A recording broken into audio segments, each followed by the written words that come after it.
নফকা দুইটা হবে।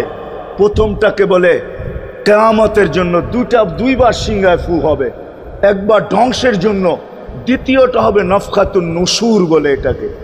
দ্বিতীয়টা আমাদেরকে কবর থেকে উঠানোর জন্য হবে। কিন্তু সব মারা যাবে, আল্লাহ চারজনকে পয়দা করবেন কুদরত দিয়া। জিবরিল, মিকাইল, ইসরাফিল, মালাকুল মউত, চারজনকে পয়দা করবেন। জিবরিল আলাইহিস সালাম কাঁদতে থাকবে, তিনজন জিজ্ঞাসা করবে কাঁদো কেন? এখনই ইসরাফিলকে সিংহায় ফু দেওয়ার হুকুম হবে নফকাতুন নুশুরের জন্য। আমাকে হুকুম হবে বন্ধুকে নিয়ে আসো মাকামে মাহমুদে। আমি মৃত্যুর পরে ভুলে গেছি ওনার কবর কোথায়।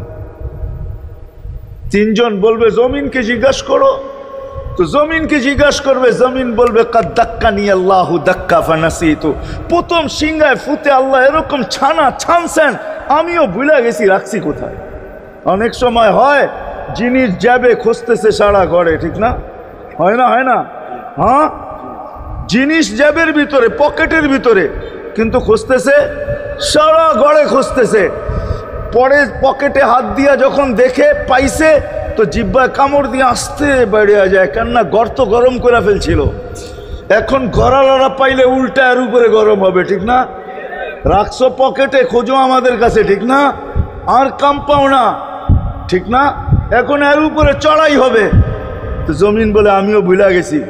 ওই দিন আল্লাহ রসুলের কবর থেকে নূর বাহির হবে, নূর নূর নূর নূর, হাত্তা ইয়াসাদ আরশার রহমান, আল্লাহর আরশ পর্যন্ত পৌঁছবে। হুকুম হবে নিয়ে আসো। আসবে জিবরিল আলাইহিস সালাম, মারবে পর, চিনা মারবে পর, আর বলবে কুম ইয়া হাবিবার রহমান, আল্লাহর বন্ধু ওঠেন। ও মাধবদীর মানুষ, আপনার আমার হাবিব, আপনার আমার রসুল, যার আদর্শ আমাদের কদমে কদমে প্রয়োজন নিজের এই জীবনটাকে গ্রহণযোগ্যতা পর্যন্ত পৌঁছানোর জন্য, উনি কবর থেকে উঠবে। ওয়াহুয়া ইয়াবকি ওয়া ইয়াকুল, কাঁদতে কাঁদতে উঠবেন আর বলতে বলতে উঠবেন, জিবরিল আইনা উম্মতি, আমার উম্মত কোথায়? হায় হায় হায়। আসেন আজকে এই সিরত কনফারেন্স থেকে আমি তো আপনাদেরকে বুঝাইতেছি, আমার মন চায় জিনদেরকেও বুঝাই, ওদেরকে পাইলে ওদেরকে পায়ে ধরা বুঝাইতাম। জিন ইনসানকে বলতেছি, আসেন আজকে এই মজমার থেকে নবীর আদর্শ শিখেন। নবী আল্লাহ পাওয়া শুধু নবীর আদর্শের ভিতরে। এই জন্য আল্লাহ বলছে লাকাদ কানা লাকুম ফি রাসূলিল্লাহি উসওয়াতুন হাসানা লিমান কানা ইয়ারজুল্লাহ, যে আল্লাহ পাইতে চায়। বল আগের আয়াত কি? বল ইয়াউমিল আখিরা, আর যে আখিরাত পাইতে চায়, আখিরাতের বাদশাহী যে চায়, যে আল্লাহকে পাইতে চায়, আখিরাতের বাদশাহী পাইতে চায়। দুনিয়া 60-70 বৎসরের, এখানে পাইলো যেমন, না পাইলো তেমনই। যে পাইছে তার জন্য সূর্যের গতি যতটুকু, ঋতু তার জন্য যেমন, ঘড়ির কাঁটা তার জন্য যেমন, যে পায় না তার জন্য সমানই। এখানের জীবন কেটে যাবে। বিদায় আসেন আজকে এই মজলিস থেকে প্রতিজ্ঞাবদ্ধ হই যে নবীর আদর্শের উপরে উঠব। আল্লাহর রসুল সুযোগ দিছেন আমাদেরকে।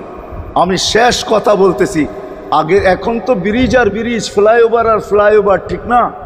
হয়তো 2-1 বছর পরে আমরা এটাও দেখব যে মাধবদীর ওই মাথার থেকে নিয়ে একবারে কোথায় পাঁচদোনা পর্যন্ত ফ্লাইওভার চলে গেছে, ঠিক না? গাড়ি উঠবে এখান দিয়ে ওইখানে যে নেমা যাবে, কোনো জ্যাম না জট, ঠিক না? হ্যাঁ, কিন্তু একদিন ছিল শাখো, ছিল আমাদের দেশে শাখো, চিনেন? বাঁশের শাখো ছিল। আল্লাহর রসুল বুঝাইতে চাইতেছে একটা সময় আসবে আমার উম্মত বাঁশের শাখো, কেউ যদি বাঁশের শাখো থেকে স্লিপ খায় বা গাছে উঠা যদি গাছের থেকে পড়ে যেতে চায়, তো ডাল দইরা যেরকম লটকায়া থাকে, শাখর থেকে পড়তে যায় শাখর উপরের বাঁশ দইরা যেরকম লটকায়া থাকে। আল্লাহর রসুল আমাদেরকে সুযোগ দিছেন, একটা সময় আসবে উম্মত আমার একটা সুন্নত দইরাও যদি মউত পর্যন্ত লটকায়া থাকতে পারো, তাইলে তোমাকে 100 শহীদের সওয়াব দেওয়া হবে। মান তামাসসাকা বিসুন্নতি, মান তামাসসাকা বিসুন্নতি ইনদা ফাসাদি উম্মতি। এই জন্য আসেন, আজকে বড় অবহেলিত, বড় দীক্ষিত, বড় লাঞ্ছিত, বড় ঘৃণিত আমাদের রসুলের আদর্শ আমাদের জীবনে, বড় ঘৃণিত, বড় দীক্ষিত, বড় লাঞ্ছিত, বড় অবহেলিত। সর্বক্ষেত্রে দেখেন, বিয়া দেখেন আর শাদি দেখেন, হায় হায়, পোশাক দেখেন আর আশাক দেখেন, সর্বক্ষেত্রে নবীর আদর্শকে আমরা পিছে ছেড়া দিছি। আর যার কারণে আজকে মুসলমান দুনিয়াতে লাঞ্ছিত, যার কারণে আমরা ঘরে লাঞ্ছিত, ঘরের ভিতরে কোনো মিল নাই, মহব্বত নাই। বহুত ঘর পাওয়া যাবে স্বামী এক খাটে, স্ত্রী আর এক খাটে, বহুত ঘর পাওয়া যাবে। হায় হায়, ওই সমাজ লানতি সমাজ, যেই জমাতের সন্তানরা মা বাবাকে চোখ বড় করে দেখে, চোখ বড় করে সামলে, ওটা লানতি সমাজ। অথচ আল্লাহর রাসূল শিখাইছে মা বাবার সাথে আদর্শ কি ব্যবহার করবে, মার সাথে, বাবার সাথে, বড় ভাইয়ের সাথে, কার সাথে কি ব্যবহার করবে শিখাইছে। ওই সমাজটাই সুখের ছিল।